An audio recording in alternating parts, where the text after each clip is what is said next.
மூலிகைகள் நம் ரத்தத்தில் இருக்கும் நச்சுத்தன்மையை நீக்கி நமக்கு நோய் எதிர்ப்பு சக்தியை அளிக்கின்றது. எனவே மூலிகைகளை சரியாக உட்கொள்வதன் மூலம் நாம் எவ்வாறு நோய்களிலிருந்து நம்மை நாம் பாதுகாத்துக் கொள்ளலாம் என்பதை பற்றி நம்மிடையே பகிர்ந்து கொள்ள வருகிறார் டாக்டர் கௌதமன் அவர்கள். நம் விடையிலே வா நிகழ்ச்சியின் அடுத்த பகுதியாக வரவிருப்பது பல்லாண்டு வாழ்ந்திட. அன்பான கலைஞர் தொலைக்காட்சி நேயர்களுக்கு என்னுடைய இனிமையான காலை வணக்கங்கள். உடலில் இருக்கக்கூடிய கழிவுகள் எந்த அளவுக்கு உடலை விட்டு வெளியேறுகிறதோ, உடல் எந்த அளவுக்கு சுத்தமாக இருக்கிறதோ அந்த அளவுக்கு உடலில் நோயற்ற ஒரு தன்மை இருக்கிறத நம்ம பார்க்க முடியும். உலகத்தில் இருக்கக்கூடிய எல்லா மருத்துவ முறைகளும் பொதுவாகவே நமக்கு சொல்லக்கூடிய ஒரு முக்கியமான விஷயம் இதுதான். தோல் நோய்கள், நரம்பு சம்பந்தப்பட்ட நோய்கள், வயிற்றில் ஏற்படக்கூடிய புண்கள், மனநோய்கள் கூட இன்றைக்கு உடலை சுத்தப்படுத்தும் போது மிக அழகாக கட்டுக்குள் வந்து விடுவதை நம்ம பார்க்க முடிகிறது. உடலை சுத்தப்படுத்தக்கூடிய இயற்கையாக உணவாக உபயோகப்படுத்தியே உடலை சுத்தப்படுத்தக்கூடிய மிக அழகான ஒரு அருமருந்து எது அப்படின்னு கேட்டிங்கன்னா துத்தி. மஞ்சள் நிறமான பூக்களை கொண்டு, சிகப்பு கலந்த மஞ்சள் நிறமான பூக்களை கொண்டு நம்மை வரவேற்கக்கூடிய, குறிப்பாக திருச்சி, மதுரை இந்த பகுதிகளெலாம் பார்த்திங்கன்னா சாலை ஓரங்கள்லேயே வளர்ந்து மிக அழகாக இருக்கக்கூடிய ஒரு அருமருந்தாக இந்த துத்தி இருக்கிறத பார்க்க முடியும். தமிழ் மருத்துவ முறையுடைய மிகப்பெரிய ஒரு சொத்துன்னு இந்த துத்தியை நம்ம சொல்லலாம். ஏன்னா இன்றைக்கு மூல நோய் அப்படிங்கிறது வெப்பமண்டல பகுதிகளில் மிக அதிகமாக பார்க்கக்கூடிய ஒரு நோய். அதைவிட முக்கியம் பார்த்திங்கன்னா அசைவ உணவு, மதுபானம் அருந்தவர்களுக்கு மிகப்பெரிய அளவிலும், பெண்களுக்கு குழந்தை பிறப்புக்கு முன்போ பின்போ ஏற்படக்கூடிய மிகப்பெரிய பாதிப்புகளில் ஒன்றாக இந்த மூல நோய் இருக்கிறத பார்க்குறோம். மூல நோய்களுக்கு அறுவை சிகிச்சை செய்து கொண்டு விடலாம் அப்படின்ற ஒரு எண்ணம் நமக்கு அனைவருக்குமே இருக்கிறத பார்க்குறோம். ஆனால் அறுவை சிகிச்சை செய்த பிறகு கூட மீண்டும் மீண்டும் மூல நோய் ஏற்பட்டு விடுகின்ற உபாதை 199 பேருக்கு இருக்கிறதையும் பார்க்குறோம். அப்போ அறுவை சிகிச்சையும் இருக்கக்கூடாது, மூல நோயை குணப்படுத்த வேண்டும். எவ்வாறு குணப்படுத்தி கொள்ள முடியும்னு வரும்போது அதற்கு நமக்கு உதவி செய்கின்ற மிகப்பெரிய ஒரு அருமருந்து இந்த துத்தி தான். நிறைய பேர் பார்த்திங்கன்னா வெளியூரில் பிரயாணம் போனோம் சார், கொஞ்சம் அசைவம் சாப்பிட்டேன், காலையில் எனக்கு மோஷன் போகும்போது எரிச்சலும் வலியும் தாங்க முடியல, வேதனை தாங்க முடியல, என்ன பண்ணுறது அப்படின்னு சொல்லி கேட்பாங்க. ஊடகங்களில் நிறைய கேள்விகள் கேட்பாங்க.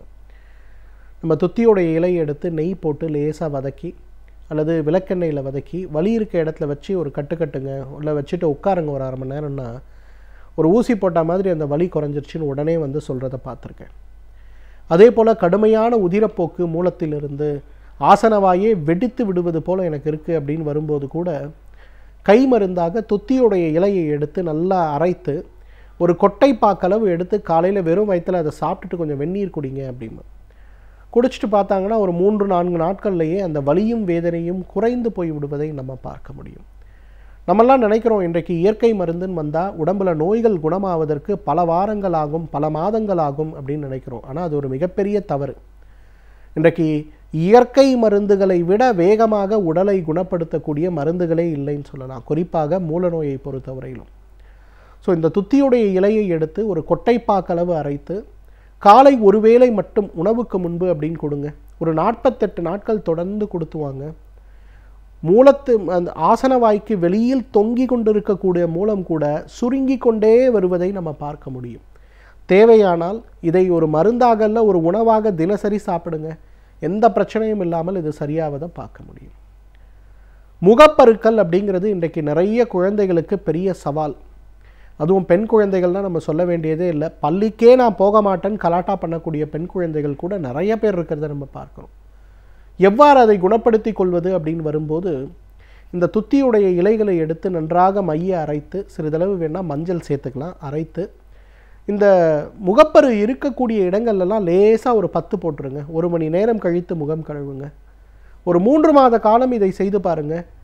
எங்கே முகப்பரு இருந்ததுன்னு கேட்கக்கூடிய அளவுக்கு முகம் முழுவதும் பொலிவடைந்து மாறி விடுவதை நம்ம பார்க்க முடியும். அந்த அளவுக்கு மிகப்பெரிய அளவில் நம்ம உடலில் மாற்றத்தை ஏற்படுத்தக்கூடிய அழகான ஒரு மருந்துகளில் எதுன்னு கேட்டிங்கன்னா இந்த துத்தி இலையை சொல்லலாம். நிறைய பேருக்கு பார்த்திங்கன்னா சில நேரங்களில் உப்புச்சத்துக்களுடைய அளவு அதிகமாகும் போது சிறுநீர் பிரியவே பிரியாது. இன்றைக்கி கிட்னி ஃபெயிலியர்னு சொல்லக்கூடிய மிகப்பெரிய ஒரு நோய் நம்ம சமூகத்தை அச்சுறுத்தக்கூடிய ஒரு நோயாக இருக்கிறத பார்க்குறோம். கிட்னி ஃபெயிலியர் ஏற்பட்டாலே இன்றைக்கு டயாலிசிஸ் சிகிச்சைக்காக செல்வதும், டயாலிசிஸ் கூட பலனளிக்காமல் உயிரிழப்பு கூட இன்றைக்கு அதிகமாக இருக்கிறத நம்ம பார்க்குறோம். அப்போ இயற்கை முறையில் என்னுடைய அண்ணனுக்கு இருந்தது, என்னுடைய தங்கைக்கு இருந்தது, என்னுடைய தாயாருக்கு இருந்தது, எனக்கு அது சம்பந்தப்பட்ட பாதிப்புகள் வரக்கூடாது, நான் என்ன செய்ய வேண்டும் அப்படின்ற ஒரு கேள்வி நிறைய இடங்களில் கேட்கக்கூடிய கேள்வியாக இருக்கிறது. இதை குறைக்கக்கூடிய அழகான அருமருந்து எது அப்படின்னு கேட்டிங்கன்னா துத்தியுடைய வேர் தான். துத்தியுடைய வேரை எடுத்து நன்றாக அரைத்து ஒரு கொட்டைப்பாக்களவு காலை வெறும் வயிற்றில் அப்படிங்கிற மாதிரி தொடர்ந்து சாப்பிடுங்க. ஒரு 3 மாதம் 6 மாதம் சாப்பிடுங்க. உங்களுடைய இரத்தத்தில் இருக்கக்கூடிய உப்புச்சத்துக்களுடைய அளவை நீங்கள் கணக்கீடு செய்து பாருங்கள், நல்ல முன்னேற்றம் ஏற்படுவதை நம்ம பார்க்க முடியும். இதில் இன்னொரு பியூட்டி என்னென்னா, டயாலிசிஸ் செய்து கொண்டு கூட உடலில் யூரியா கிரியாட்டினின் குறையவே இல்லைன்னு கவலைப்படுகின்றவர்கள் கூட இந்த துத்தியுடைய வேர் அந்த ஒரு கல்கத்தை ஒரு கொட்டைப்பாக்களவு இரவு அல்லது காலை வெறும் வயிற்றில் சாப்பிட்டு பாருங்கள். தேவைன்னா 2 வேளையும் கூட சாப்பிடுங்க, தவறு கிடையாது. நல்ல உடல் முன்னேற்றம் ஏற்படுவதை பார்க்க முடியும். ஏன்னா நமக்கு டயாலிசிஸ் செய்யும்போது பார்த்திங்கன்னா உடலில் நிறைய வேதனைகளும் வலிகளும், செய்த பிறகு உடலுடைய பலவீனங்களும் முக வீக்கங்களும் கால் வீக்கங்களும் நிறைய ஏற்படுவதை நம்ம பார்க்க முடியும். ஆனால் இந்த துத்தியிலிருந்து எடுக்கக்கூடிய அந்த வேருடைய அந்த ஒரு விழுதை ஒரு கொட்டைப்பாக்களவு நீங்கள் சாப்பிட்டு ஒரு 2 மாதம் கழித்து உங்களுடைய உடலுடைய வேலை செய்யக்கூடிய திறனை பார்த்தீங்கன்னா, டயாலிசிஸ் செய்தால் கூட உடலில் மிகப்பெரிய சோர்வு இல்லாமல் இருப்பதும், உணவு உண்ணக்கூடிய விகிதங்கள் மற்றும் உடலுடைய ஆரோக்கியம் மிகப்பெரிய அளவில் மேம்பட்டு இருக்கிறதையுமே நம்ம பார்க்க முடியும். அந்த அளவுக்கு சிறுநீரக செயல்பாடை கூட தூண்டக்கூடிய சரி செய்யக்கூடிய மிகப்பெரிய மருந்து இந்த துத்தியுடைய வேர். எனவே நேயர்களே, மூலம் சம்பந்தப்பட்ட பிரச்சனைகளாக இருக்கட்டும், அல்லது சிறுநீரகம் செயலிழந்து போகக்கூடிய பாதிப்பு, அல்லது மலச்சிக்கல் சம்பந்தப்பட்ட மலப்பை சம்பந்தப்பட்ட தொந்தரவுகள் எதாக இருந்தாலும் கூட இந்த துத்தியிலிருந்து எடுக்கக்கூடிய அந்த ஒரு விழுதை ஒரு கொட்டைப்பாக்களவு காலை ஒரு முறை உணவுக்கு முன்பு, இரவு ஒரு முறை உணவுக்கு முன்புன்னு தொடர்ந்து எடுத்துக்கொள்ளுங்க. உடலுடைய ஆரோக்கியத்தில் மிகப்பெரிய முன்னேற்றத்தை காணலாம். இந்த துத்தியை ஒரு மருந்தாக அல்ல, ஒரு உணவாக வாரம் 1 முறையோ 2 முறையோ எடுத்துக்கொள்ளக்கூடிய ஒரு வழக்கத்தை நாம் வைத்து கொண்டாலே நம்மாலும் பல்லாண்டு காலம் ஆரோக்கியமாக வாழ்ந்திட முடியும். சமூகத்தில் நடக்கும் பிரச்சனைகளை கண்டு பயந்து ஒதுங்கி விடாமல் அவற்றில் இருக்கும் நன்மைகள் தீமைகள் என்ன என்பதை எவ்வாறு அறிய வேண்டும் என்பதை பற்றி நம்மிடையே பகிர்ந்து கொள்ள வருகிறார் எழுத்தாளர் மனுஷபுத்திரன் அவர்கள். நம் விடியலை வா நிகழ்ச்சியின் அடுத்த பகுதியாக வரவிருப்பது தீதும் நன்றும்.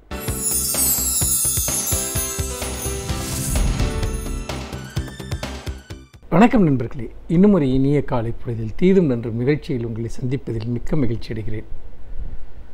நாம் இதற்கு முந்தைய நிகழ்ச்சியில் தீபாவளி சமயத்தில் பட்டாசுகள் வெடிப்பது தொடர்பாக எழுந்த சர்ச்சைகள், காற்று மாசு தொடர்பான விஷயங்கள், சட்டம் ஒழுங்கு சார்ந்த உச்சநீதிமன்ற உத்தரவு, இதை பற்றியெல்லாம் பேசினோம். இன்று அதனுடைய வேறொரு விஷயத்தை பற்றியும் கூட நாம் உரையாடலாம் என்று நினைக்கிறேன். தீபாவளியை ஒட்டிய 5 நாட்களில் அரசு மதுபான கடைகளில் டாஸ்மாக், அங்கு அதனுடைய விற்பனை என்பது 602 கோடி ரூபாய் என்கிற சாதனை பட்டியலை தமிழக அரசு வெளியிட்டிருக்கிறது. அவர்கள் நிர்ணயித்த இலக்கு என்பதே 350 கோடி ரூபாயிலிருந்து 500 கோடி ரூபாய் தான். ஆனால் பொதுவாக நீங்கள் நம் நாட்டில் எல்லா விதமான பொருள்களினுடைய விற்பனையும் சரிந்து கொண்டே இருப்பதை கவலையுடன் உற்பத்தியாளர்களும் விற்பனையாளர்களும் சுட்டி காட்டுகிறார்கள். துணிமணிகள், இனிப்பு வகைகள், உணவகங்கள், புத்தகங்கள், பொழுதுபோக்குகள், அடிப்படை தேவைகளுக்குரிய தானியங்கள், இப்படி எல்லாமே பெருமளவிற்கு அதனுடைய விற்பனை குறைந்திருக்கிறது. மக்கள் தங்களுடைய நுகர்வை குறைத்து கொண்டார்கள் என்கிற ஒரு செய்திகளை நாம் தொடர்ந்து அறிகிறோம். ஆனால் அரசு நிர்ணயித்த அதிகபட்ச இலக்கையும் தாண்டி, இன்னும் சொல்லப்போனால் இந்த 602 கோடி ரூபாய் விற்பனை என்பது சென்ற ஆண்டு மதுபான விற்பனைகளை விட 34% அதிகம். என்ன நடக்கிறது என்பதை நம்மால் புரிந்து கொள்ள முடியவில்லை. எப்படி ஒரு குடிப்பழக்கம் என்பது இவ்வளவு பெரிதாக ஒரு சமூகத்தில் வளர முடியும்? அதுவும் 5 நாட்களில் 602 கோடி ரூபாய்க்கு மதுபான விற்பனை என்பது ஒரு மிக மிக மிக பெரிய தொகை. ஒரு பொருளாதாரத்தில் மிக மிக முக்கியமான ஒரு தொகை இது. மக்கள் இந்த 4-5 தினங்களில் சர்வசாதாரணமாக குடித்து தீர்த்திருக்கிறார்கள். குடிப்பவர்களுடைய எண்ணிக்கை அதிகரித்து விட்டதா, குடிக்கும் அளவு அதிகரித்து விட்டதா? அரசு சில சமயம் நீதிமன்ற உத்தரவின் பேரில் ஆங்காங்கே மதுபான கடைகளை மூடுகிறோம் என்று சொல்கிறதே, அதனுடைய அர்த்தம் என்பது என்ன? இன்னொன்று, அதிகபட்ச இலக்குகளை அரசே நிர்ணயித்து மதுபானங்களை தாராளமாக கிடைக்கச் செய்கிறதே, இதை நாம் எப்படி புரிந்து கொள்ள முடியும்? இதை நாம் வேறு விதமாக நாம் யோசித்து பார்க்கலாம். உதாரணமாக, ஒரு அரசு ஒரு பண்டிகை கால சமயத்தில் ஒரு 200 கோடி ரூபாய் அளவிற்குத்தான் மதுபானங்களை கையில் கடைகளில் விற்பனைக்கு வைத்திருக்கும் என்று வைத்துக்கொள்வோம். நிச்சயமாக குடிக்கிற அளவு என்பது மிகப்பெரிய அளவுக்கு குறையும். மதுபானங்கள் கிடைக்காவிட்டால் என்ன செய்வார்கள்? அந்த மதுபானங்களுடைய அளவு மிகப்பெரிய அளவிற்கு குறையும். இன்னொரு முக்கியமான ஒரு விஷயம், அதுபோன்ற ஒரு மதுபானங்களை குடிக்க வேண்டும் என்று நினைக்கக்கூடியவர்கள் அது சர்வசாதாரணமாக கிடைக்கிறது என்கிற அடிப்படையில் தான் அந்த குடிப்பழக்கத்தை விரிவுபடுத்தி கொள்கிறார்கள். ஆனால் அரசே அதிகமாக கையிருப்பை வைத்துவிட்டு அதை பிறகு மக்களை குடிப்பதற்கு மக்கள் குடிக்கிறார்கள் என்று சொல்வதில் ஏதாவது ஒரு அர்த்தம் இருக்கிறதா? சரி, நாம் இதை இன்னொரு கோணத்தில் அணுகலாம். 600 கோடி ரூபாய் என்பது இந்த பணம் எதற்கெல்லாம் போக வேண்டிய பணம்? உங்களுக்கு நன்றாக தெரியும், இந்த அரசு மதுபான கடைகளில், டாஸ்மாக் போன்ற கடைகளில் குடிக்கக்கூடியவர்கள் அவர்கள் யாரும் வசதி படைத்த வர்க்கத்தை சேர்ந்தவர்களோ அல்லது உயர் வகுப்பை சேர்ந்தவர்களோ அவர்கள் அங்கு செல்வதில்லை. அவர்கள் வெளிநாட்டு மதுபான வகைகள் அல்லது நட்சத்திர விடுதிகள், உயர் ரக மதுபான கூடங்களில் அவர்கள் தங்களுடைய மதுபானம் சார்ந்த தேவைகளுக்காக செல்கிறார்கள்.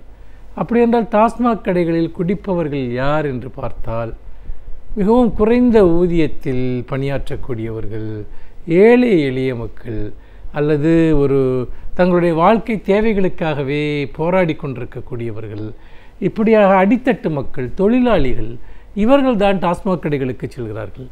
அவர்களுடைய வருமானத்தை நம்பித்தான் அந்த ஒரு குடும்பமே இருக்கக்கூடிய சூழலெல்லாம் ஏராளமான குடும்பங்களில் இருக்கின்றன. ஆனால் அவர்களுடைய பணம் அந்த குடும்பத்தினுடைய பல்வேறு தேவைகளுக்கு, ஏன் ஒரு பண்டிகை காலத்திலேயே இன்னும் நன்ற சிறப்பாக இந்த பண்டிகையை கொண்டாடுவதற்கு பயன்பெற்றிருக்கக்கூடிய பலருடைய அடிப்படையான தேவைகள், உணவு, உடை, இருப்பிடம் சார்ந்த தேவைகளுக்கு பயன்பெற்றிருக்கக்கூடிய அந்த பணம் குடிக்காக 600 கோடி ரூபாயை 5 நாட்களில் மக்கள் வாரி இறைத்திருக்கிறார்கள் என்கிற போது, உண்மையிலேயே மக்கள் தங்கள் வாழ்க்கைக்கு தாங்களே ஒரு பெரிய அழிவை தேடிக்கொள்கிறார்கள் என்று தான் பார்க்க வேண்டியிருக்கிறது. இதில் நாம் கவலையுடன் சிந்திக்க வேண்டிய ஒரு விஷயம் என்னவென்று சொன்னால், இதனுடைய அளவு என்பது அதிகமாகிக் கொண்டே செல்கிறது. இது எங்குமே குறைவதாக தெரியவில்லை. குடிப்பழக்கம், அதற்கு செலவிடக்கூடிய பணம் அதிகரிக்க மக்களுடைய வாழ்க்கை தரம் சார்ந்த செலவினங்களுக்கான பணம் குறைந்து கொண்டே வருவதை நாம் பார்க்க முடிகிறது. இதை நாம் எப்படி கட்டுப்படுத்துவது? முதலாவது விஷயம், கொண்டாட்டங்களையும் குடியையும் இணைக்கிற இந்த பொது பண்பாட்டிற்கு நாம் முடிவு கட்ட வேண்டும். கொண்டாட்டம் வேறு, குடி என்பது வேறு. ஆனால் எல்லா கொண்டாட்டங்களிலும், பண்டிகைகளின் போது மட்டுமல்ல, அது திருமண வீடுகளாக இருக்கலாம், அல்லது வேறு பல பொது நிகழ்வுகளாக இருக்கலாம், பிறந்தநாள் பண்டிகை கொண்டாட்டங்களாக இருக்கலாம், எல்லாவற்றிலுமே மதுபானம் ஒன்றுதான் மகிழ்ச்சி என்கிற ஒரு போலியான, ஒரு பொய்யான ஒரு பண்பாடு இங்கு உருவாக்கப்பட்டு விட்டது. இந்த பண்பாட்டிற்கு ஒரு முடிவு கட்டப்பட வேண்டும். அப்போதுதான் மக்களுடைய வாழ்க்கை தரம், ஆரோக்கியம், அவருடைய பொருளாதார நிலை அனைத்திலும் ஒரு சிறிய மீட்சி வரும். 602 கோடி ரூபாய்க்கு 5 நாளில் தமிழர்கள் குடிக்கிறார்கள் என்பது அது அரசிற்கு வேண்டுமானால் சாதனையாக இருக்கலாம். ஆனால் பொதுமக்களுடைய, குடிமையியல் சமூகத்தினுடைய பார்வையில் அது வேதனையான விஷயம் என்பதை நாம் மறந்துவிடக்கூடாது. மீண்டும் இன்னும் ஒரு புதிய சிந்தனையோடு உங்களை சந்திக்கிறேன். நன்றி, வணக்கம். பல்வேறு துறைகளில் பல சாதனைகளை படைத்தவர்கள் வல்லுநர்கள். அவர்களுடைய அனுபவங்களை நம்முடன் பகிர்ந்து கொள்ளும் போது அது நமக்கு சிறந்த தூண்டுகோலாக அமைகின்றது. அந்த வகையில் இன்றைய சிறப்பு விருந்தினர் யார் என்பதை பற்றியும், அவர்கள் என்ன செய்திகளை நம்முடன் பகிர்ந்து கொள்ளப் போகிறார்கள் என்பதையும் பார்க்கலாம். நம் விடியலே வா நிகழ்ச்சியின் அடுத்த பகுதியாக வரவிருப்பது சிறப்பு விருந்தினர் பகுதி.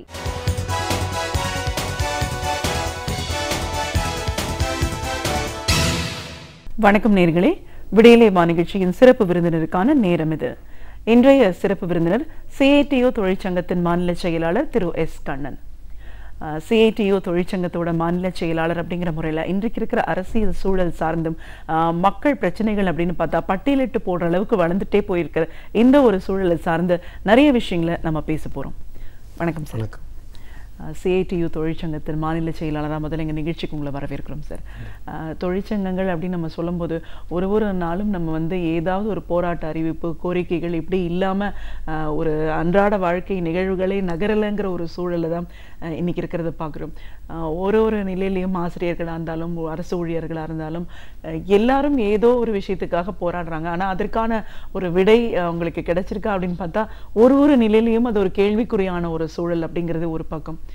இன்னைக்கு மக்களோட அன்றாட வாழ்க்கை, இயல்பு வாழ்க்கை அப்படின்னு பார்க்கும்போது ஒரு அரசாங்கத்துக்கிட்ட இருந்து அவங்களோட தேவைகள் என்ன, எதிர்பார்ப்புகள் என்ன, அதை எந்த அளவுக்கு பூர்த்தி செய்வாங்க, இதெல்லாம் ஒரு காலத்தில் நம்ம பேசிட்டு இருந்தோம்.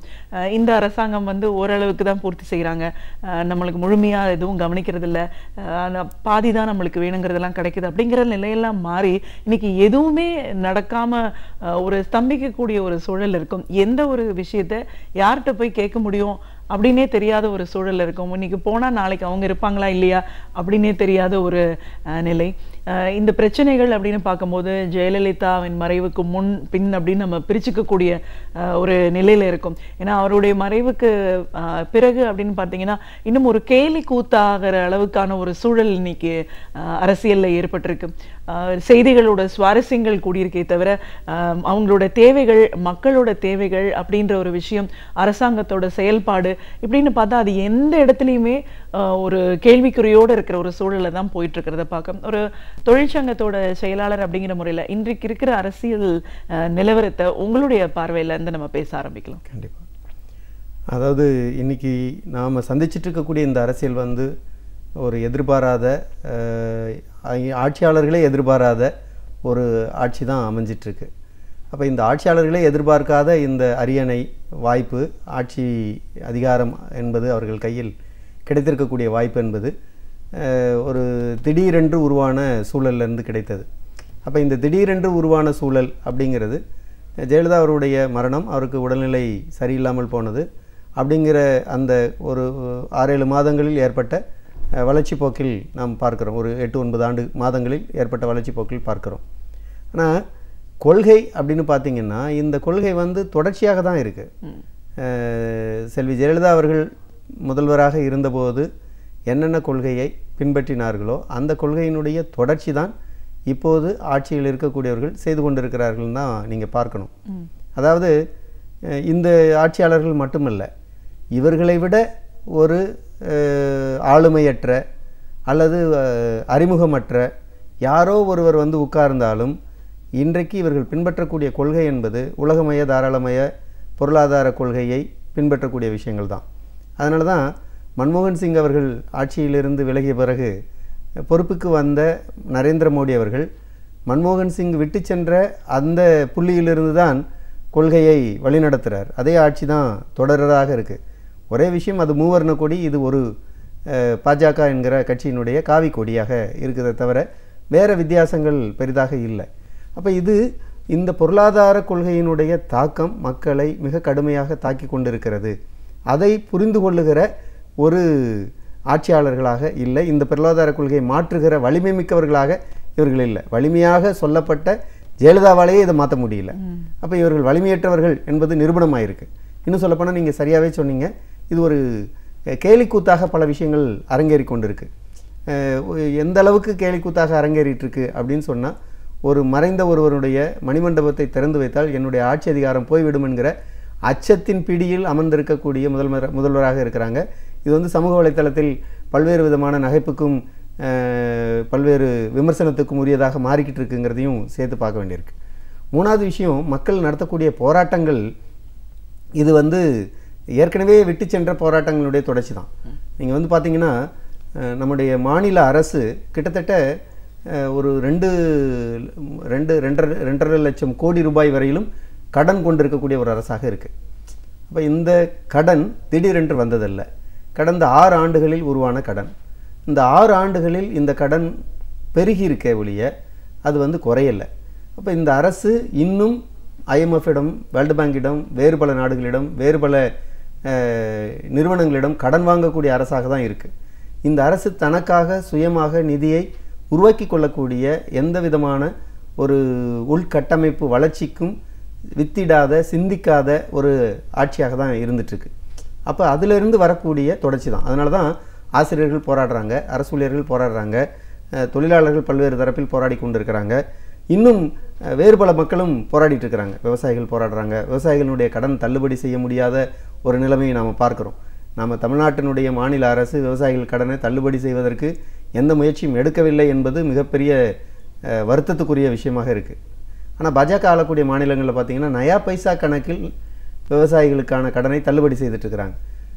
எந்த அளவுக்கு கேலி பொருளாக அந்த ஆட்சியும் அதிகாரமும் மாறிக்கொண்டிருக்குங்கிறதுக்கு இதெல்லாம் ஒரு உதாரணம். அப்போ இது மாநில அரசு தன் கையில் நிதி அதிகாரத்தை உருவாக்கக்கூடிய செல்வாக்கு மிக்க அரசாக இல்லை, அல்லது அந்த நிதி அதிகாரத்தை நிதி வரவை உருவாக்குவதற்கான திட்டமிடல் அதிடம் இல்லை. இந்த அரசுகள் எல்லாமே திட்டமிடல் சாராத ஒரு அரசுகளாக இருக்குது. நான் உட்கார்ந்துருக்கிறேன், எவ்வளோ நாளைக்கு நான் இருப்பேன்னு தெரியாது, அதுவரையில் நான் ஆட்சியை செய்துட்டு போகிறதுக்கான முயற்சி எடுக்கிறேன் அப்படின்னு சிந்திக்கக்கூடிய ஆட்சியாளர்களாக தான் இருக்கிறாங்க. அதுலேருந்து வரக்கூடிய பலவீனம் தான் இது. எனவே இந்த போராட்டங்கள் அவ்வப்போது தள்ளி வைக்கப்படுது. உதாரணத்துக்கு நீங்கள் போக்குவரத்து தொழிலாளர்களுடைய போராட்டம் 2 கட்டமாக நடந்திருக்கு. ஒன்று மே மாதம் 14, 15, 16 தேதிகளில் நடந்து ஒரு உடன்பாட்டுக்கு வந்து அந்த உடன்பாட்டை செப்டம்பரில் நாங்கள் தீர்த்து வைக்கிறோம் என்று சொல்லி செப்டம்பரில் தீர்க்காத சூழலில் மீண்டும் ஒரு வேலைநிறுத்த அறிவிப்பு கொடுக்கப்பட்டு அந்த போராட்டம் வந்து தற்போது தள்ளி போயிருக்கு. அப்போ இதெல்லாம் இந்த அரசு ஒரு திட்டமிட்ட செயல் வழியில் செல்லுகிற அரசு அல்ல என்பதை பளிச்சென்று வெளிப்படுத்தக்கூடிய ஒரு விஷயமாக இருக்குது. நான் உட்கார்ந்துருக்கிறேன், நீங்கள் சரியாக சொன்ன மாதிரி உட்கார்ந்துருக்கிறேன், எவ்வளோ நாளைக்கு இருப்பேன்னு தெரியாது, அதுவரை நான் போகிற போக்கில் போய்கொண்டிருக்கிறேன், அது இடையில் காம்ப்ரமைஸ் பண்ண முடியுமா என்று முயற்சிக்கிறேன் என்பதுதான் அவருடைய கொள்கையாக இருக்கிறதே ஒழிய திட்டமிடல் சாராத ஒரு சரியான மாற்றுக் கொள்கையை முன்வைக்க திராணியற்ற ஒரு அரசாக இருக்குங்கிறதான் இருக்கக்கூடிய விஷயம். இன்றைய சூழல்னு சொல்லுவீங்க. கண்டிப்பாக ஒரு ஸ்திரத்தன்மை உள்ள ஒரு அரசாக இருந்தால் மட்டும்தான் மக்கள் பிரச்சனைகள், மக்கள் தேவைகள், வளர்ச்சி சார்ந்த பணிகளில் அவங்களுக்கு ஈடுபடுத்த முடியும். இன்னைக்கு அதுவே ஒரு பெரிய கேள்விக்குறி அப்படின்ற சூழலில் நம்ம எந்த ஒரு எதிர்பார்ப்பையுமே சரி பண்ண முடியாத ஒரு நிலையில் இன்னைக்கு இருக்காங்க. ஆனால் அது அவங்களுக்கு கொடுக்குற ஒரு பேச்சிலையும் சரி, அறிக்கைகள்லையும் சரி, இன்னைக்கு நம்ம முக்கியமாக பார்க்குறோம் மத்திய அரசாங்கம் நம்மளுக்கு பலவிதமான கொள்கைகளை கொண்டு வந்திருக்காங்க. அதனால நம்ம பாதிக்கப்படுறோம். ஆனால் தமிழ்நாட்டு மக்கள் அதிகமாக பாதிக்கப்படுறோம் அப்படின்போது இதுக்கு குரல் கொடுக்க வேண்டிய மாநில அரசாங்கம் மத்திய அரசோட நாங்கள் இணக்கமாக போனால் தான் மாநிலத்தோட தேவைகளை வந்து சரி செய்ய முடியும், அதனால தான் நாங்கள் மத்திய அரசாங்கத்தோட இணைஞ்சு செயல்படுறோம் அப்படின்னாங்க. இவங்க இணைஞ்சு செயல்படுறோம்னு சொல்கிற விதத்தினால நம்மளுக்கு கிடைச்சிருக்கிற நன்மைகள் என்ன, பாதிப்புகள் என்னன்னு பார்த்தா பாதிப்புகளை நம்ம பட்டியலிட்டு சொல்றக்கூடிய அளவுக்கு தான் இன்னைக்கு வளர்ந்துக்கிட்டே போகிற ஒரு சூழல். மத்திய அரசாங்கத்தோட நாங்கள் இணக்கமாக இருக்கிறது தான் தமிழ்நாட்டுக்கு நல்லதுன்னு சொல்கிற இந்த மாநில அரசோட பார்வையை நீங்கள் எப்படி பார்க்குறீங்க? அதாவது மத்திய அரசுக்கு இணக்கமாக இருப்பது அப்படிங்கிறது ஒன்றும் தப்பு இல்லை. ஆனால் மத்திய அரசினுடைய கொள்கையை தூக்கி சுமக்கக்கூடிய ஒரு அரசாக இருக்கிறது அப்படிங்கிறது தான் இப்போ இருக்கக்கூடிய பரிதாப நிலை. இப்போ இந்த பரிதாப நிலைக்கு இந்த அரசு வந்ததற்கு காரணம் மத்திய அரசினுடைய உயர்ந்தபட்ச அதிகார மையத்தில் அதிகார குவிப்பு, அது ஒரு முக்கியமான காரணம். 2, இப்போது இருக்கக்கூடிய ஆட்சியாளர்கள் பலவீனமானவர்கள், தனிநபர் பலவீனம், ஊழலில் சிக்கியிருக்கிறார்கள், பல்வேறு வகையில் இவர்களுடைய கட்சி உடைந்திருக்கிறது. இவர்களுக்கு இல்லாத ஆளுமை காரணமாக இவர்கள் கட்சிக்குள்ளேயே மரியாதையின்மை உருவாக்கி இருப்பதனால இவர்கள் விலை போகக்கூடியவர்களாக இருக்கிறார்கள். எனவே வந்திருக்கக்கூடிய விஷயம் அதைத்தான் கூவத்தூரில் பார்க்குறோம். அதுதான் குடகுமலையில் போய் உட்கார்ந்திருக்கிற விஷயங்களை பார்க்குறோம். இன்னும் பல காட்சிகள் அன்றாடம் வந்து கொண்டே இருக்குது. அப்போ இதையெல்லாம் நாம் பார்க்குற விஷயங்கள் இந்த தனிநபர் பலவீனங்களிலிருந்து முன்னுக்கு வந்திருக்கக்கூடிய விஷயங்களாக பார்க்க வேண்டியிருக்கு. அதிலிருந்து இவர்கள் மத்திய அரசுக்கு இணக்கமாக போகிறேன் என்கிற வார்த்தையை அதிகமாக வெளிப்படுத்துகிறாங்க. இவர்கள் மத்திய அரசை எதிர்கொள்ளுகிற துணிச்சலற்றவர்களாக இருப்பதனுடைய வெளிப்பாடு தான். துணிச்சல் இருந்திருந்தால் ஒருவேளை நீங்கள் ஜெயலலிதாவை கூட அந்த இடத்தில் பார்க்கலாம். அவர் சில இடங்களில் சவால் விட்டார். இன்னும் சொல்லப்போனால் எந்த அளவுக்கு நீட் தேர்வில் ஜெயலலிதா ஏற்கவில்லை, அது குறித்து கடுமையான விமர்சனங்களை முன்வைத்தார். நாங்கள் அமலாக்க மாட்டோம் என்று சொன்னார். இன்றைக்கு இவர்கள் அதில் உடன்பட்டிருக்கிறார்கள். அதே போல் ஜிஎஸ்டி விஷயத்தில் மாநில உரிமை சார்ந்த விஷயம் நாங்கள் அனுமதிக்க மாட்டோம் என்று சொன்னார்கள். ஆனால் இன்றைக்கு இதில் உடன்பட்டிருக்கிறார். அப்படின்னா இவர்கள் சொல்லுகிற, இவர்கள் போட்டுகிற, இவர்கள் தலைவியினுடைய கொள்கையை கூட அமலாக்குகிற ஒரு திறன் என்பது இல்லை என்பதிலிருந்து தான் இந்த ஆட்சி இருக்குது. அதைத்தான் இவர்கள் நாங்கள் மத்திய அரசுக்கு இணக்கமாக செல்லுகிறோம் என்கிற போர்வையில் மக்களை ஏமாற்றி கொண்டிருக்கிறார்கள்னு பார்க்க வேண்டியிருக்கு.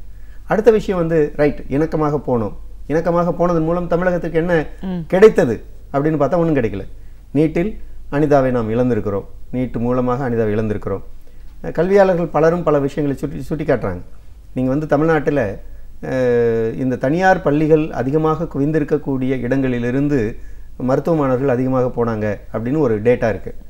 இப்போ இந்த நீட் தேர்வுக்கு பிறகு கிடைத்திருக்கக்கூடிய மாணவர் சேர்க்கை என்பது மருத்துவ கல்லூரிகளில் பெருநகரங்களை சார்ந்த மாணவர்கள் அதிகமாக போயிருக்கிறாங்க அப்படின்னு வருது. அப்போ பெருநகரங்களிலிருந்து எப்படி போக முடிந்தது?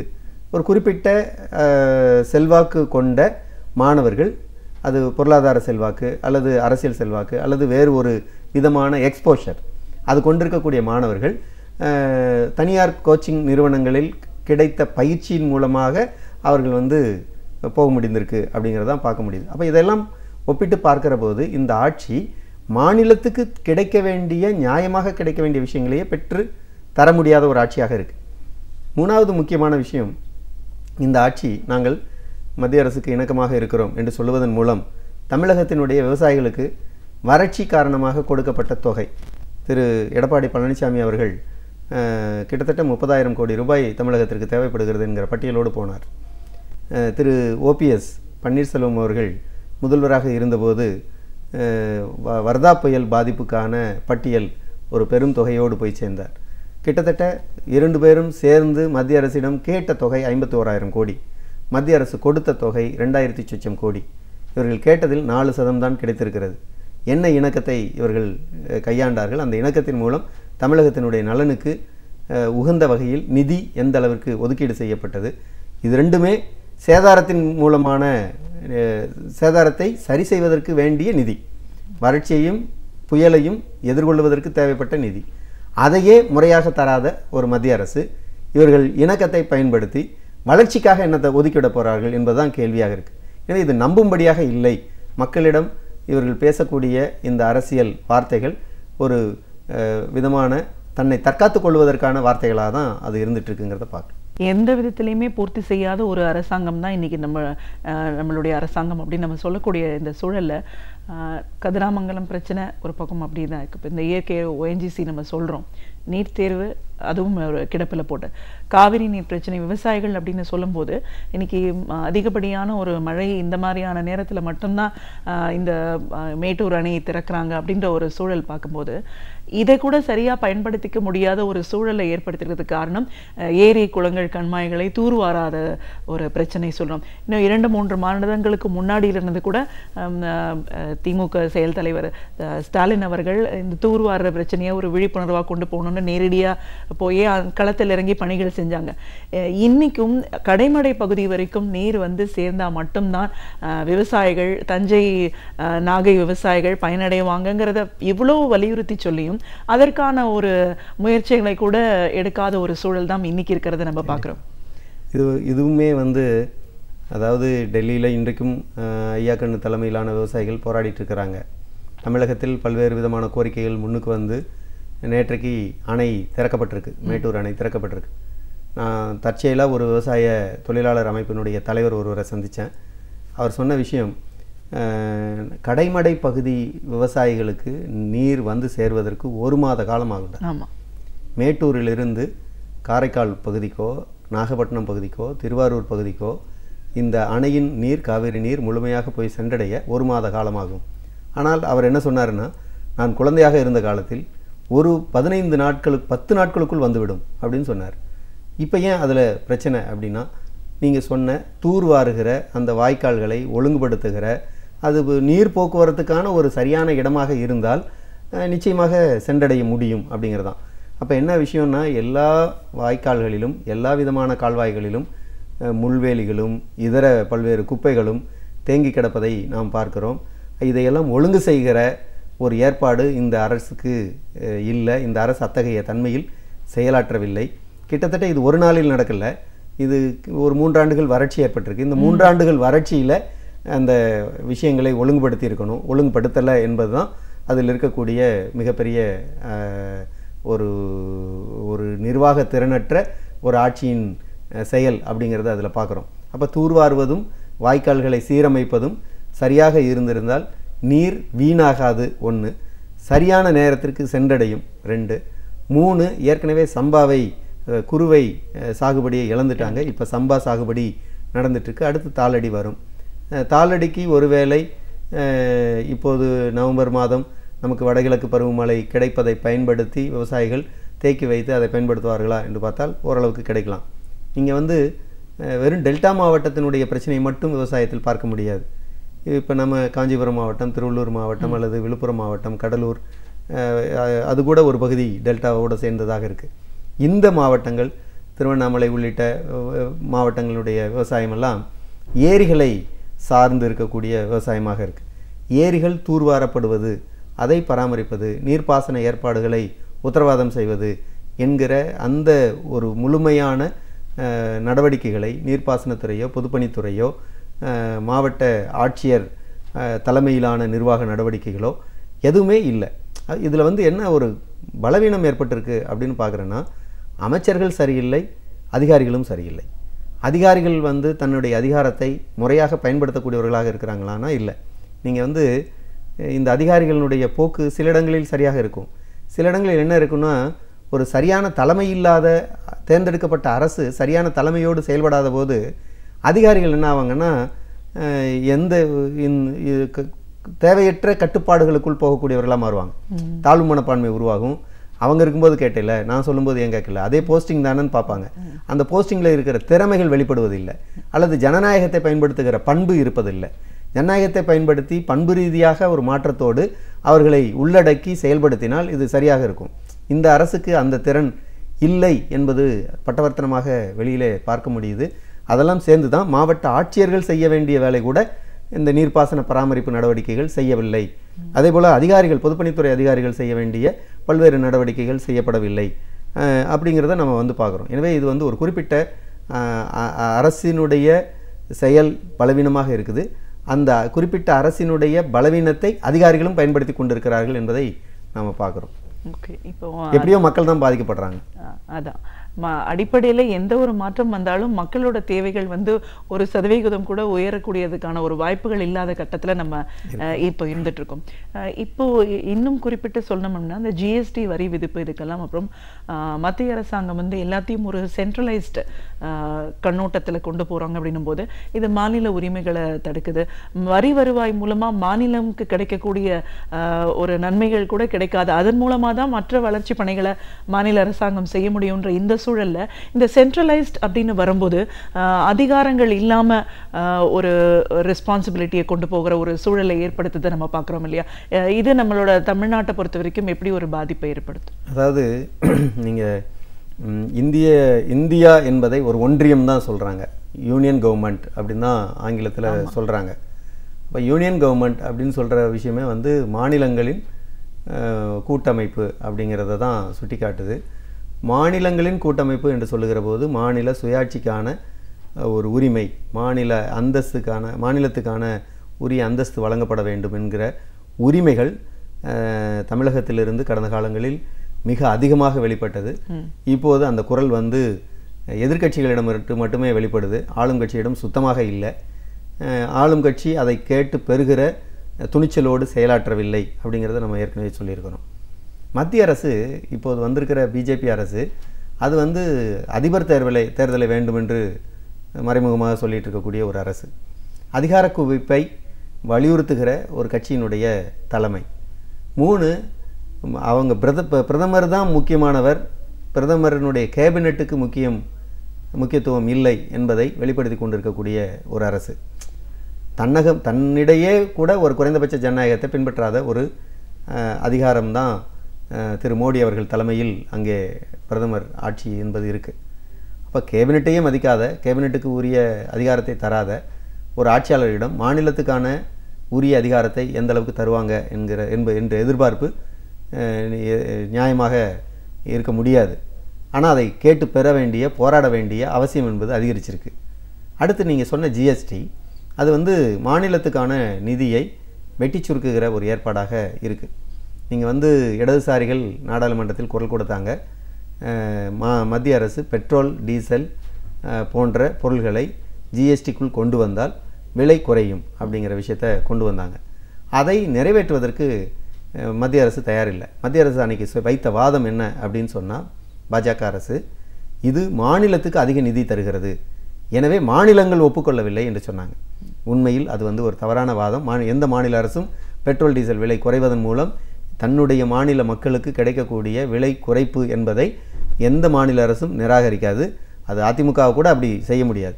அப்படி ஒருவேளை இருந்தால் அந்த அரசை வெளிப்படுத்தி அம்பலப்படுத்தி பாஜக அரசியல் செய்திருக்கலாம். அது உண்மை இல்லை என்பதனால தான் பாஜக அதை செய்யலை. அப்போ இது ஒரு முக்கியமான விஷயமாக பார்க்க வேண்டியிருக்கு. அடுத்து ஜிஎஸ்டியில் நமக்கு கிடைக்க வேண்டிய பங்கு, இங்கே வந்து எல்லா பொருள்களுக்கும் ஜிஎஸ்டியில் மாநிலத்துக்கு ஒரு குறிப்பிட்ட சதம் பங்கு என்பது கொடுக்கப்படுது. இப்போ உணவுப் பொருள் ஹோட்டலில் நம்ம சாப்பிட்ற போது 18% வரி போடுறாங்க, 9% ஸ்டேட் ஜிஎஸ்டி, 9% சென்ட்ரல் ஜிஎஸ்டி போடுறாங்க. இப்போ 50% வந்து ஒதுக்கீடு கிடைக்குது அப்படின்னு சொல்கிறோம்.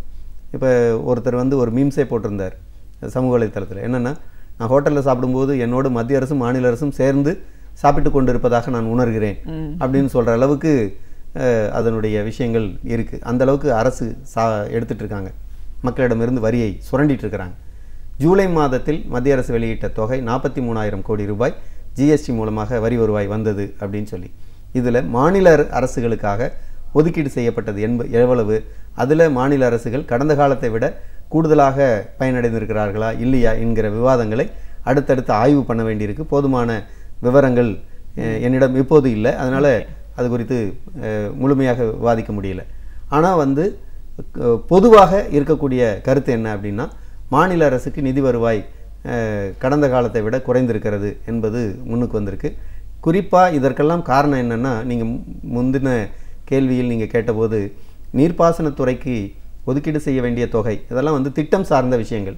திட்ட கமிஷன் இருக்கிற போது, 5 ஆண்டு திட்டம் சார்ந்த செயல்பாடுகள் இருக்கிற போது, அந்த திட்ட கமிஷனிடமிருந்து நிதி வருகிற போது அந்த நிதி மாநிலங்களுக்காக ஒதுக்கீடு செய்யப்படும். திட்ட கமிஷனுடைய கூட்டம் ஆண்டுக்கு ஒரு முறை நடக்கிற போது நிதி ஒதுக்கீடு செய்யப்படும். அந்த நிதி வந்து முறையாக நீர்ப்பாசனத்துறை, அடிப்படை கட்டமைப்புத்துறை, சாலை போன்ற விஷயங்களிலெல்லாம் ஒதுக்கீடு செய்யப்பட்டது. இப்போ நிதி ஆயோக் வந்த பிறகு பாஜக தலைமையில் அந்த பங்கீடு வந்து முறையாக நடக்கலை. அதில் மாநிலங்கள் உரிய வகையில் கலந்தாலோசிக்கப்படலை. மாநில நிதியமைச்சர்களோ திட்டம் சார்ந்த அதிகாரிகளோ உரிய பங்களிப்பை செய்யலை.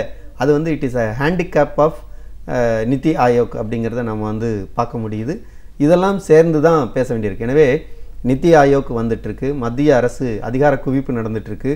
ஒரு பல்வேறு வகையில் மக்களை தாக்குகிற அரசாக மத்தியிலிருந்து செயல்படக்கூடிய அரசின் கொள்கைகள் மாநிலங்களை நோக்கி அழுத்தமாக தள்ளப்படுகிறது. இதையெல்லாம் எதிர்கொள்ளுகிற ஒரு திறன் மாநில ஆட்சிக்கு வேணும்னா மிக முக்கியமான கோரிக்கையாக இருக்கிற மாநில சுயாட்சி என்கிற அந்த அந்தஸ்துக்கான கோரிக்கை வந்து வலுப்பெற வேண்டியிருக்கு. மாநில உரிமைகளுக்கான போராட்டத்தை வலுவாக நடத்த வேண்டியிருக்கு. அப்படிதான் பார்க்குறேன். இதுதான் ஏற்கனவே முன்னாடி தலைவர் கலைஞர் அவர்கள் வந்து மாநிலத்தில் சுயாட்சி, மத்தியில் கூட்டாட்சி பேசியிருக்கிறாங்க. இன்னைக்கு வந்து அது ஒன்றும் ஒரு கேள்விக்குறியான சூழல போகுது. நம்ம இன்னைக்கு இருக்கிற அரசியல் சூழல் சார்ந்து பேசும்போது எந்த ஒரு விதத்திலையுமே ஒரு ஸ்திரத்தன்மை இல்லாத அரசுனால அதிகப்படியான ஒரு பாதிப்புகள் மக்களுக்கு இருக்கு. அது சரி செய்யக்கூடிய தலைவரா யார் வரப்போறாங்க, எப்போ அது நடக்கும் அப்படின்ற ஒரு எதிர்பார்ப்போட தான் மக்கள் இன்னைக்கு இருந்துட்டு இருக்காங்க. சிஐடியு தொழிற்சங்கத்தின் மாநில செயலாளர் அப்படிங்கிற முறையில் இன்றைக்கு இருக்கிற அரசியல் சூழல் சார்ந்தும் எதிர்பார்ப்புகள் சார்ந்தும் பல விஷயங்களை எங்களோட நீங்க முழுமையா பகிர்ந்ததுக்கு நாள்தோறும் பல புதிய தகவல்களை நம்முடன் பகிர்ந்து கொள்ளும் பேராசிரியர் சுபவீர பாண்டியன் அவர்கள் இன்று என்ன தகவலை நம்முடன் பகிரவிருக்கிறார் என்பதை பார்க்கலாம். நாம் விடியலே வா நிகழ்ச்சியின் அடுத்த பகுதியாக வரவிருப்பது ஒன்றே சொல் நன்றே சொல்.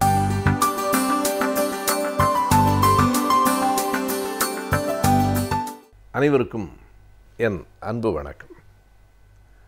திருக்குறள் அன்றைக்கு இருந்த தலைவன் தலைவி ஆகியோரினுடைய நுட்பமான அறிவை 2-3 குறட்பாக்களில் மிக மெலிதாக வெளிப்படுத்தும்.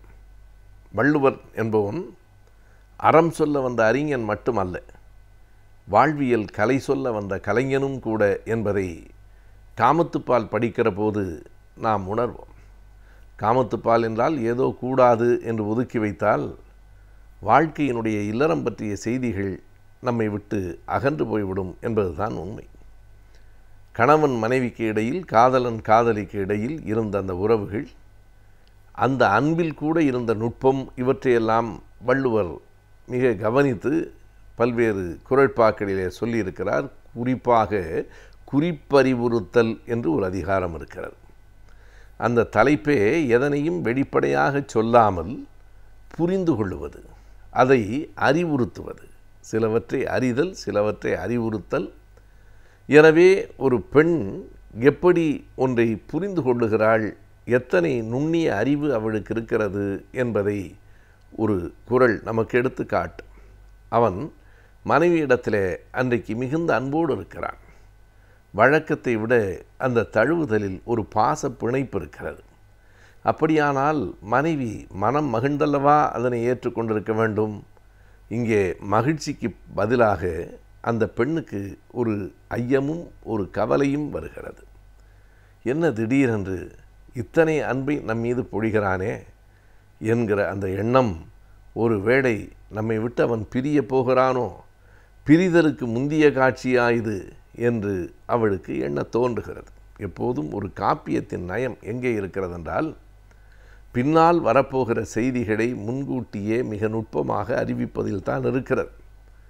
கோவலன் வெட்டப்படுவதற்கு முன்புதான் சிலப்பதிகாரம் கோவலன் கண்ணகி திருமணத்திலிருந்து தொடங்குகிறது. ஆனால் கோவலனினுடைய நல்ல குணங்கள் எங்கே சொல்லப்படுகின்றன? கோவலன் அந்த மாதவியினுடைய நடனத்தை பார்த்ததும் தன் மனையகம் மறந்து அவளோடு போய்விட்ட காட்சிகளெல்லாம் முதலில் இருக்கின்றன. என்ன இந்த கோவலன் இப்படி இருக்கிறானே என்கிற எண்ணம் தான் நமக்கு வருகிறது. ஆனால் அந்த கோவலன் மதுரை காண்டத்தின் இறுதியில் வெட்டப்படுகிற நேரத்தில் அவனுடைய நல்ல குணங்கள் எவை என்பதையும் இளங்கோவடிகள் சொல்லிவிடுகிறார். எனவே அந்த காட்சிகள் பின்னால் வருகின்றன. அவனுடைய நல்ல குணங்களையெல்லாம் இளங்கோவடிகள் சொல்லி கொண்டிருப்பது எதற்காக என்றால், இப்படிப்பட்டவன் இறந்து போனான் என்கிற ஒரு பரிவை ஏற்படுத்துவதற்காக, இவன் கொலை செய்யப்பட்டிருக்கிறானே என்கிற கோபத்தை படிக்கிறவர்களிடம் ஏற்படுத்துவதற்காகத்தான் அந்த நாடக உத்தி பயன்படுகிறது. அப்படித்தான் பெரிதாற்றி பெட்ப கலத்தல் அரிதாற்றி வள்ளுவர் என்ன சொல்லுகிறார் என்றால், இன்றைக்கு அவன் பெரிதாற்றி பெட்ப கலக்கிறான். எப்போதும் இருப்பதை விட பெரிதாக, பெட்பம் என்றால் மிக நெருக்கமாக அவன் கலந்திருப்பது அறிவாற்றி அன்பின்மை சூழ்வது உடைத்து என்று சொல்லுகிற அந்த குறளினுடைய நுட்பம் எண்ணி எண்ணி வியக்கத்தக்கதாக இருக்கிறது. அந்த பெண்ணுக்கு ஒரு ஐயம் வருகிறதாம், இவன் இவ்வளவு அன்பாக இருக்கிறானே, இது அன்பின்மையின் வெளிப்பாடோ? அன்பாக இருப்பது எப்படி அன்பின்மையின் வெளிப்பாடு என்றால், பிரிந்து போவது என்பது அன்பின்மை தானே. தன் மீது இருக்கிற அன்பு உறுதியாக இருக்குமானால் பிரிந்து போவானா? வேறு வழி இல்லை. பொருள் வயிர் பிரிய வேண்டும், போர் வயிர் பிரிய வேண்டும். பொருள் தேடுவதற்காக பிரிவதும் போர்க்காலத்தில் பிரிவதும் அன்றைய இயற்கை. பிரிந்துதான் ஆக வேண்டும் என்கிற வாழ்க்கை நடைமுறை இந்த பெண்ணுக்கும் புரிந்திருக்கலாம். ஆனாலும் கூட தன்னை விட்டு போவதென்பது, அந்த பிரிவென்பது ஒரு அன்பு இன்மையின் வெளிப்பாடு தானே. அந்த பிரிவு நிகழ்ச்சிக்கு முந்தியதாகத்தான் இத்தனை கூடுதலாக தன்னிடம் அன்பு காட்டுகிறானோ என்று அவளுக்கு சந்தேகம் வருகிறது. எனவே பேரன்பே பெரும் ஐயத்திற்கு உரியதாக ஆகிவிடுகிறது. எப்போதும் இருக்கிற இயல்பான நடைமுறை, கூடுதலானாலும் குறைவானாலும் யாருக்கும் ஐயம் வரும். அவர்கள் எப்படி இருப்பார்களோ அப்படியே இயல்பாக இருந்தால் நமக்கும் அது புரியும். அப்படி இல்லாமல் இன்றைக்கு கூடுதலாக நம்மிடத்திலே குழைந்து பேசினாலோ அல்லது கொஞ்சம் வெறுப்போடு பேசினாலோ அதற்கு பின்னால் வேறு எதுவும் இருக்கிறதோ என்கிற ஐயம் வருமே. அப்படிப்பட்ட ஐயம் அந்த பெண்ணுக்கும் வருகிறது. பெரிதாற்றி பெட்ப கலத்தில் இருக்கிறதே, அது அரிதாற்றி அன்பின்மை சூழ்வது உடைத்து அடுத்து நம்மை பிரிவதற்கான முன்னோட்டமாக, அந்த பிரிய போகிற செய்தியை சொல்லுவதற்காக தன்னை குழுமைப்படுத்தி தனக்குள் அந்த ஒரு வருத்தம் வராமல் பாதுகாத்து பிறகு சொல்லலாம் என்பதற்காக இவ்வளவு அன்பாக இன்றைக்கு கூடுதலாக இருக்கிறானோ என்று அந்த பெண் நினைக்கிறாள். நினைத்ததை அவனிடம் சொல்லவில்லை, சொல்லாமலும் இருக்க முடியவில்லை. என்ன செய்கிறாள் என்றால், தன் தோழியிடத்திலே தன் நிலையை, தோழியிடத்திலும் தன் நிலையை கூறவில்லை, தன் நிலையை உணர்த்துகிறாள். அதை புரிந்து கொள்ளக்கூடியவளாக தோழி இருக்கிறாள். அவள் கணவனிடத்திலே வந்து சொல்லுகிறாள், நான் தலைவியை பார்த்தேன், அவள் நிலைமை இப்படி இருக்கிறது. அவளும் வெளிப்படையாக எதையும் சொல்லவில்லை. இந்த ஓர் காப்பியத்திற்கே உரிய அழகு வள்ளுவனின் குறளிலும் இருக்கிறது. தொடி நோக்கி மென்தோடும் நோக்கி அடி நோக்கி அகுது ஆண்டு அவள் செய்தது என்று ஒரு குறட்பா அதற்கு அடுத்ததாக வருகிறது. அந்த தோழி தலைவனிடத்திலே வந்து சொல்லுகிறாள், நான் தலைவியை பார்த்தேன், அவளுடைய நடவடிக்கைகள் இப்படி இருக்கின்றன, அதை நான் உனக்கு உணர்த்துவதற்காக இதை சொல்லுகிறேன். வேறு எதனையும் வெளிப்படையாக சொல்லவில்லை. எப்படி இருக்கிறது தலைவியின் நிலை என்னை பார்த்தவுடனே அவள் தொடி நோக்கினாள். தொடி என்றால் வளையல். தொடி நோக்கி மென்தோளும் நோக்கினாள். தொடி நோக்குதல் என்றால் அந்த வளையல்களை பார்த்தாள். அந்த வளையல்கள் உருண்டு கீழே விழுந்தன. பிறகு தன் தோளை அவள் பார்த்தாள். அவள் தோளை அவள் பார்த்தாள். ஆனால் அதில் ஒரு குறிப்பு தோழிக்கு இருக்கிறது. பார், தோள் மெலிந்து போயிற்று. தோள் மெலிந்து போனதால் இந்த வளையல்கள் இறங்கிவிட்டன. நான் வெளியில் பார்க்கிற போது மகிழ்ச்சியாக இருப்பது போல தோன்றினாலும் என் நெஞ்சுக்குள் ஒரு துயரம் சூழ்ந்து கொண்டிருக்கிறது. நீ போய் எப்படியாவது பார்த்து சொல்லி அவர் பிரிய போகிறாரோ என்று எனக்கு சந்தேகம் இருக்கிறது. நீதான் தடுத்து நிறுத்த வேண்டும் என்று அவள் அடி நோக்கி அவள் பாதத்தை பார்த்து நீதான் என்னை காப்பாற்ற வேண்டும் என்பது போல 3 பார்வைகள், வளையலை பார்த்த பார்வை, தோடை பார்த்த பார்வை, தோடியின் காலை பார்த்த பார்வை என்று 3 பார்வைகளில் அவள் உணர்த்திய செய்தியை தோழி தலைவனிடத்திலே வந்து சொல்லுவாள். தொடி நோக்கி மென் தோளும் நோக்கி அடி நோக்கி அகுது ஆண்டு அவள் செய்தது. இப்படி ஒன்றை அவள் செய்தாள். எதற்கென்று எனக்கு சட்டென்று புரியவில்லை. புரிகிறது இவளுக்கு, ஆனாலும் புரியவில்லை. அவள் தன் வளையலை பார்த்து கொண்டாள். பிறகு தன் தோளை பார்த்து கொண்டாள். பிறகு என் அடியை ஒரு பரிவோடு பார்த்தாள். இதை நான் உனக்கு சொல்லிவிட்டு போகிறேன் என்று தோழி சொல்லுவதும் ஒரு மிகப்பெரிய செய்தியை மிக கலை நயத்தோடு இத்தனை நுண்ணிய பார்வையோடும் வள்ளுவன் விளக்கி இருக்கிற இந்த காதல் காட்சிகள் காப்பியத்திற்கே உள்ள அழகை தருகின்றன. நாளுக்கு நாள் பல புதிய நோய்களுக்கு நாம் ஆளாகி கொண்டே இருக்கின்றோம். எனவே இந்த நோய்களிலிருந்து நம்மை நாம் எவ்வாறு பாதுகாத்துக் கொள்ளலாம் என்பதை பற்றி இன்றைய மருத்துவம் பகுதியில் பார்க்கலாம். நம் விடையிலே வா நிகழ்ச்சியில் அடுத்து வரவிருப்பது ஆலோசனை நேரம்.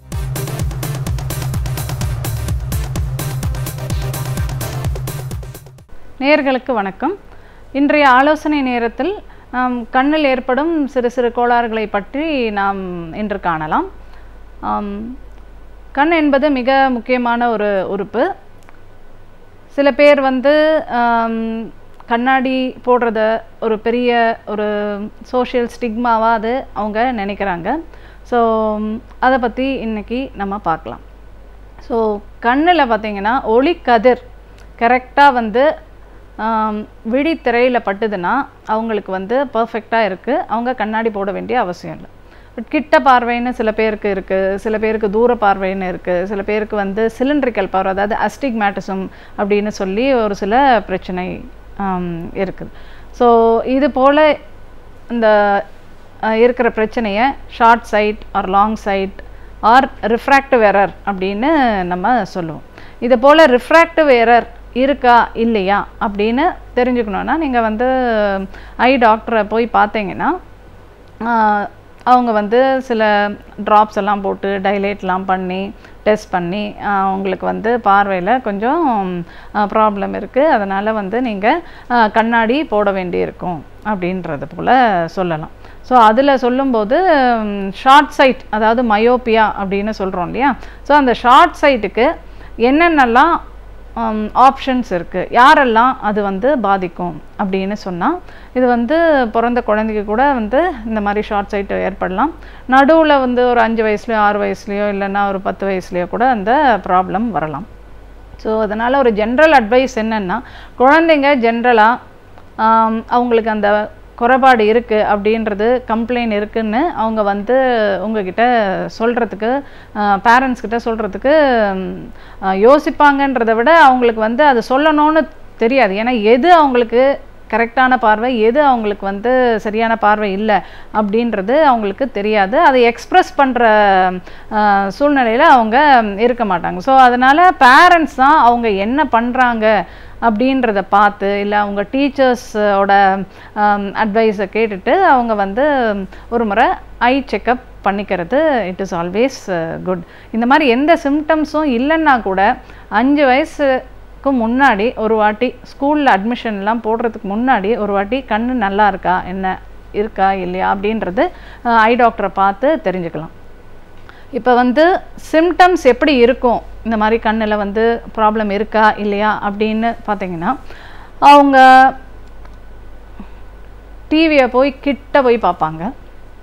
ரொம்ப கிட்ட போய் பார்க்குறாங்க அப்படின்னா இன்ட்ரெஸ்டில் பார்க்கலாம். அதே போல் தூரத்துல இருந்து பார்த்தாலும் கண்ணை கொஞ்சம் ஒரு மாதிரி சுருக்கிட்டு பார்க்குறாங்க அப்படின்னா அவங்களுக்கு வந்து இந்த மாதிரி கண்ணில் கண்ணாடி பிரச்சனை இருக்கலாம் அப்படின்னு நம்ம தெரிஞ்சுக்கலாம். அதே போல் சில பேருக்கு மாறு கண்ணு மாதிரி டெவலப் ஆகும். அது வந்து கொஞ்சம் லேட் ஸ்டேஜு. ஸோ அது போல் ரொம்ப அட்வான்ஸ்டு ஸ்டேஜில் தான் அந்த மாறு கண்ணெல்லாம் டெவலப் ஆகும். அதுக்கு முன்னாடியே நம்ம வந்து இந்த மாதிரி ஏதாவது பிரச்சனை இருக்கா அப்படின்றது ஐ டாக்டர் போய் பார்த்து ஐ டெஸ்ட் பண்ணி தெரிஞ்சுக்கணும். ஸோ இப்போ தெரிஞ்சுக்கிட்டோம், இப்போ ஷார்ட் சைட் தான் இருக்குது, மயோப்பியா இருக்குது அப்படின்னா என்ன பண்ணணும் அப்படின்னு பார்த்தீங்கன்னா, அவங்களுக்கு கண்ணாடி போடலாம், இல்லைன்னா காண்டாக்ட் லென்ஸ் பண்ணலாம். இப்போ அதே குழந்தை வந்து 18 வயசுக்கு மேலே ஆயிடுத்து அப்படின்னா கண்ணாடி வேண்டாம், எனக்கு கண்ணாடி போட விருப்பம் இல்லை, கண்ணாடி போட்டால் கொஞ்சம் பார்க்குறதுக்கு அவ்வளோ சரியா இல்லை அப்படின்ற மாதிரி இருந்ததுன்னா நீங்கள் வந்து லேசர் மூலமாக லாசிக் சர்ஜரின்னு சொல்லி ஒரு ப்ரொசீஜர் இருக்குது, அதுவும் நீங்கள் பண்ணிக்கலாம். ஸோ அது வந்து ரொம்ப சேஃபான ப்ரொசீஜர் தான். பட் அது எல்லாருக்கும் சூட்டபுளாக இருக்கும் அப்படின்றது சொல்ல முடியாது. நீங்கள் கண் டாக்டரை போய் செக் பண்ணும்போது ஒரு சில ஸ்க்ரீனிங் டெஸ்ட் இருக்குது. உங்களுடைய கருவழி திக்னஸ் எப்படி இருக்குது, அதே போல் கர்வேச்சர் எப்படி இருக்குது, கெரட்டோகோனஸ்ன்னு ஏதாவது கண்டிஷன் இருக்கா, அந்த மாதிரி என்ன ஏதுன்னு பார்த்துட்டு உங்களுக்கு அது சூட்டபிள் இல்லை நாட் சூட்டபிள் அப்படின்னு சொல்லி அது வந்து உங்களுக்கு அட்வைஸ் பண்ணலாம்.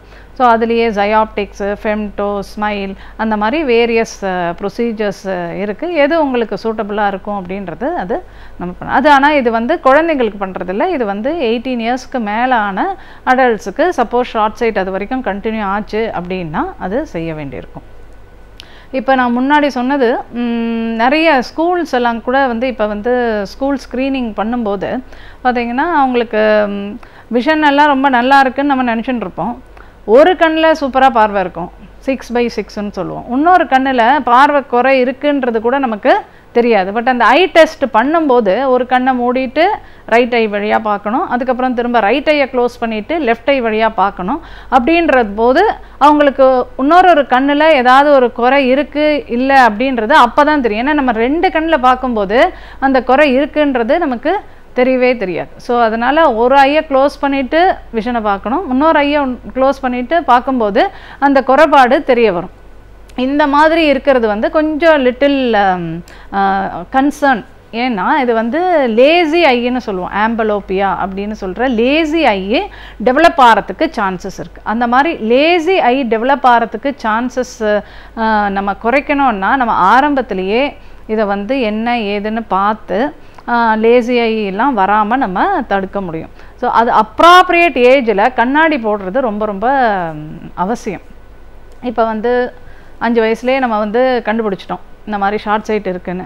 அது சின்ன குழந்தையாக இருக்கே, எதுக்கு போடணும், அது போட்டால் கீழே போட்டு உடச்சிருமே, எதுக்கு நம்ம போடணும், இப்போ இன்னும் ஒரு 2 வருஷம் கழித்து போட்டுக்கலாமா, இல்லை ஒரு 3 வருஷம் கழித்து போட்டுக்கலாமா அப்படின்னா என்னுடைய அட்வைஸு அது போல் போஸ்ட்போன் பண்ணுறது நாட் அட்வைஸு.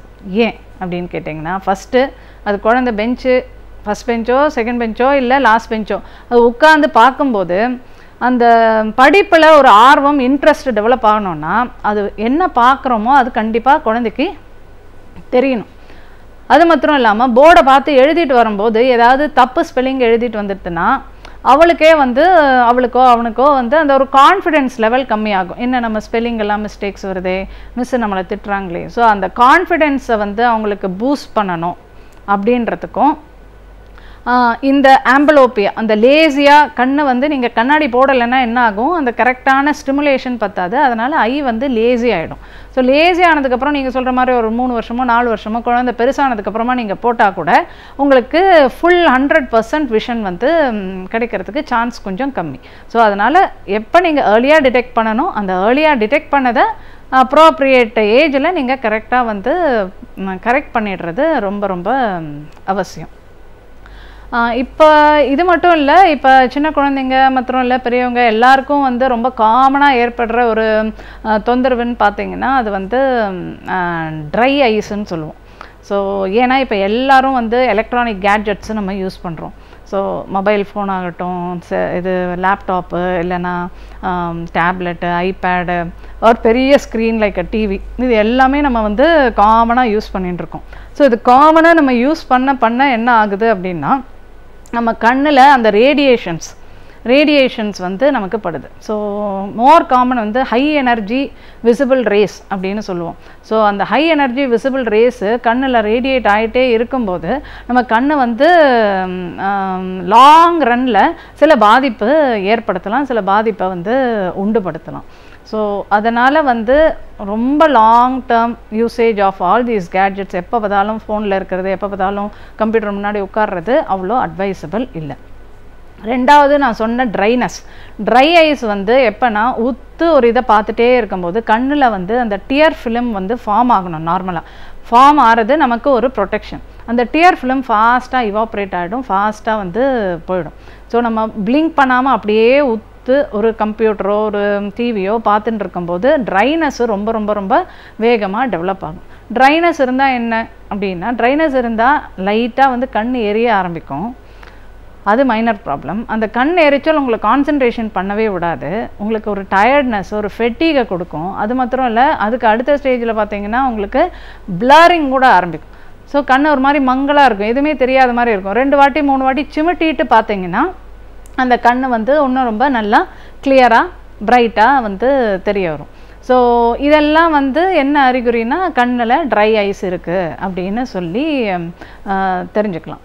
ஸோ நீங்கள் டாக்டரையும் போய் பார்த்து இது மாதிரி இந்த பிரச்சனைலாம் இருக்குது, ஸோ அதனால் எனக்கு ட்ரை ஐஸ் இருக்கா அப்படின்றத நீங்கள் கேட்டும் எக்ஸாமின் பண்ணியும் நீங்கள் தெரிஞ்சுக்கலாம். ஸோ நம்ம அதை ப்ரிவெண்ட் பண்ணுறதுக்கு அவங்க டாக்டரை பார்த்தீங்கன்னா நீங்கள் டாக்டர்ஸ் வந்து ஒரு கைண்ட் ஆஃப் டியர் சப்ளிமெண்ட், அந்த ரெப்ளினிஷ் பண்ணுறதுக்காக டியர் சப்ளிமெண்ட்ஸ் வந்து சில இது கொடுப்பாங்க. அது போட்டிங்கன்னா உங்களுக்கு கொஞ்சம் கம்ஃபர்டபுளாக இருக்கும். பட் அது போட்டுனே இருக்க முடியாது இல்லையா? ஸோ அப்போ நம்ம ப்ரிவெண்ட் பண்ணோன்னா நீங்கள் அந்த டிவி டைம், அந்த கம்ப்யூட்டர் டைம், அந்த மொபைலில் ஸ்பெண்ட் பண்ணுற டைம், அதை எல்லாத்தையுமே வந்து குறைக்க வேண்டியிருக்கும். ஸ்க்ரீன் டைமை குறைங்க. ரெண்டாவது வந்து இந்த 20-20-20ன்னு ஒரு ரூல், ஃபார் ஈஸியாக ஞாபகம் இருக்கிறதுக்காக அந்த ரூல் ஒன்று சொல்கிறேன். ஸோ 20-20-20னா 20 மினிட்ஸுக்கு ஒரு வாட்டி, சப்போஸ் நீங்கள் கண்டினியூஸ் நீங்கள் ஒரு சாஃப்ட்வேர் ப்ரொஃபஷனல், ஸோ கட்டாயம் வந்து கம்ப்யூட்டர் தான் வந்து வாழ்க்கை, அதை பார்க்காம இருக்க முடியாது அப்படின்னா நீங்கள் எவ்ரி 20 மினிட்ஸ் ஒரு 20 feet டிஸ்டன்ஸ் தள்ளி இருக்கிற ஒரு ஆப்ஜெக்டை நீங்கள் பார்க்கணும். ஃபுல்லாக ஸ்க்ரீனை பார்க்கறதுக்கு பதிலாக அந்த 20 feet தள்ளி டிஸ்டன்ஸில் இருக்கிற ஆப்ஜெக்டை டீஃபோக்கஸ் பண்ணுற மாதிரி நீங்கள் பார்க்கணும். அண்டு 20 செகண்ட்ஸுக்கு அது பார்த்தா போதும். அதே போல் 20 times நீங்கள் ஒரு நிமிஷத்தில் பிளிங்க் பண்ணணும். பிளிங்க் ரேட்டை நீங்கள் வாலண்டியராக கான்ஷியஸாக வந்து கண்ணை வந்து சிமிட்டணும் அப்படின்றத நீங்கள் அவேராக இருக்கணும். ஏன்னா ஒவ்வொரு வாட்டி நீங்கள் பிளிங்க் பண்ணும்போது ஃப்ரெஷ் டியர்ஸ் வந்து உங்கள் கருவழியை நரிஷ் பண்ணும். ஸோ அப்படி நரிஷ் பண்ணும்போது உங்களுடைய கருவழி ஹெல்த்தியாக இருக்கும், இந்த ட்ரைனஸ் இல்லாமல் கொஞ்சம் நம்ம பாதுகாத்துக்கலாம். ஸோ நன்றி. இளைஞனே காற்றாய் இரு. இளமையிற் பெறும் தொண்டுள்ளம் லட்சியவாதிகளை உருவாக்குகிறது. தலைவர்களாக, ஒரு நாட்டின் அதிபர்களாக, வழிகாட்டிகளாக. எனவே இளைஞனே, நீ காற்றைப் போல் வீசிக்கொண்டிரு. தென்றலாகவும் மக்களுக்கு சுகம் தருவாய். புயலாகவும் மாறி பொல்லாங்குகளை இடறி எறிவாய்.